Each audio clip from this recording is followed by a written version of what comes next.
بسم اللہ الرحمن الرحیم۔ السلام علیکم نظریں، امید کرتی ہوں کہ سب ٹھیک ہوں گی، اور ساتھ ہی ہم دعا کرتے ہیں ہم تمام بہن بھائیوں کے لیے جو مسائل کا شکار ہیں، اللہ تعالیٰ ان کی زندگی سے مسائل کو ختم کرے اور ان کی زندگیوں میں آسانیاں پیدا کرے۔ وہ خواتین جو اپنے شوہروں کی بد اخلاقی، بد مزاجی، بے رخی کی وجہ سے پریشان رہتی ہیں، اور پریشان ہی نہیں بلکہ سوچ سوچ کر خود کو بیمار کر لیتی ہیں، ذہنی مریض بنا لیتی ہیں، اور یہ شوہر وہ لوگ جو بات بات پر اپنی بیوی کو ٹوکتے ہیں، کمتر سمجھتے ہیں، تانے دیتے ہیں یا ذلیل کرتے ہیں، بیوی سے کسی قسم کی شیئرنگ نہیں کرتے، اس کو اپنی مردانگی سمجھتے ہیں۔ اس کے علاوہ دن بھر کی محنتوں کو صرف یہ کہہ کر ضائع کر دیتے ہیں کہ یہ تمہاری ذمہ داری ہے، جبکہ وہ بیچاری فل ٹائم مرد اس کی فیملی اور اس کے بچوں کے لیے قربانی دے رہی ہوتی ہے۔ اور اگر میرے بھائی میری یہ ویڈیو دیکھ رہے ہیں تو ان سے درخواست کروں گی کہ بھائی، آپ کو تو اللہ نے یہ رتبہ دیا ہے، وہ اپنی جگہ پر، مگر آپ کو اس کا حساب بھی تو دینا ہے نا۔ لہٰذا اپنی بیویوں کو توجہ دیجئے، ان سے محبت سے پیش آئیے، خوش اخلاقی سے پیش آئیے۔ آپ کی بیوی جب آپ سے مطمئن ہوگی، اطمینان سے ہوگی، تو وہ آپ کو، آپ کے پورے خاندان کو خوشحال اور صحت مند رکھ سکے گی۔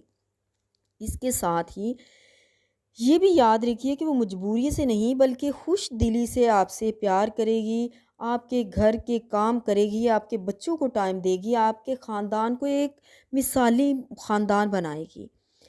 اور میرے بھائی، یہ بھی بات یاد رکھیے کہ ہمارے پیارے مذہب اسلام میں ہمیں یہ تعلیمات ملتی ہیں کہ اگر بیوی اپنے شوہر سے خوش نہیں ہے، دونوں کے درمیان تنازعات ہیں، تو اس گھر میں رزق نہیں آتا، اور جو آتا ہے اگرچہ وہ لاکھوں میں ہی آتا ہو، وہاں سے برکت ختم ہو جاتی ہے، وہ رزق ان کے لیے سکون کا باعث نہیں ہوتا۔ بلکہ یہی نہیں، گھر میں روز روز کے لڑائی جھگڑے، میاں بیوی کا تناؤ ان کے بچوں پر بے انتہا برا اثر رکھتا ہے۔ وہ بچے کبھی بھی معاشرے کے مفید فرد ثابت نہیں ہوتے، اور ایسی تمام خواتین جو اس طرح کے مسائل کا شکار ہیں، ان کے لیے آج کی ویڈیو میں ہم یہ بہت ہی پاورفل وظیفہ آپ کی خدمت میں پیش کرتے ہیں۔ اس کے لیے کسی قسم کی کوئی اجازت، کوئی بندش، کچھ بھی نہیں ہے، کیونکہ ذکر الہی اور جتنا بھی قرآن پاک ہے سب مسلمانوں کے لیے ہے، کوئی بھی اس کو پڑھ سکتا ہے۔ لہٰذا آپ اللہ تعالیٰ کے اس نام کو کھلا پڑھیے اور دل سے پڑھیے، اپنے مقصد کو حاضر ناظر رکھ کر پڑھیے۔ انشاءاللہ اللہ تعالیٰ آپ کی زندگی میں سکون ہی سکون بھر دیں گے، خوشیاں ہی خوشیاں لے آئیں گے۔ اور اللہ تعالیٰ کا وہ نام ہے یا باسطو، یا باسطو، یا باسطو، یہ اللہ تعالیٰ کا نام ہے۔ ہر نماز کے بعد آپ ایک تسبیح لازمی کیجئے۔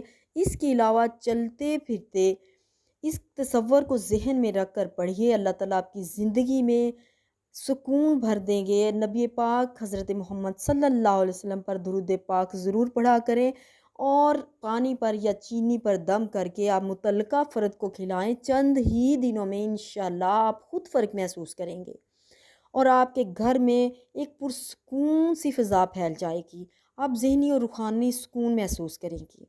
جی ناظرین، تو آپ کو یہ بات بھی بتانا ضروری سمجھوں گی کہ اس طرح کے مسائل ہمیں کیوں فیس کرنا پڑتے ہیں، کیونکہ ہم دین سے کچھ بہت زیادہ دور ہونا شروع ہو چکے ہیں۔ شیطان نے ہمارے اوپر غلبہ ڈال لیا ہے، اسی وجہ سے ہماری زندگیوں میں خباثتیں اور نحوستیں آ چکی ہیں، اور ان وظائف اور اذکار کی مدد سے اللہ تعالیٰ ایسی تمام خرابیاں، خباثتیں اور نحوستیں ہماری زندگی سے، ہمارے گھر والوں سے دور فرما دیتے ہیں، اور اس کی برکت سے ہماری زندگی خوشیوں سے بھر جاتی ہے اور سکون سے بھر جاتی ہے۔ اگر آپ کو یہ ویڈیو اچھی لگی ہو تو اس کو لائک کیجئے گا، اور صدقہ جاریہ سمجھتے ہوئے ویڈیو کو آگے ضرور شیئر کیجئے گا، اور جب آپ کی زندگی میں آپ کو اس کا فائدہ محسوس ہو تو کمنٹ کر کے مجھے ضرور بتائیے گا، میں آپ کی آراء کا انتظار کروں گی۔ اس کے ساتھ اجازت دیں، ایک نئے وظیفے کے ساتھ انشاءاللہ آپ کی خدمت میں حاضر ہوں گے۔ اللہ حافظ۔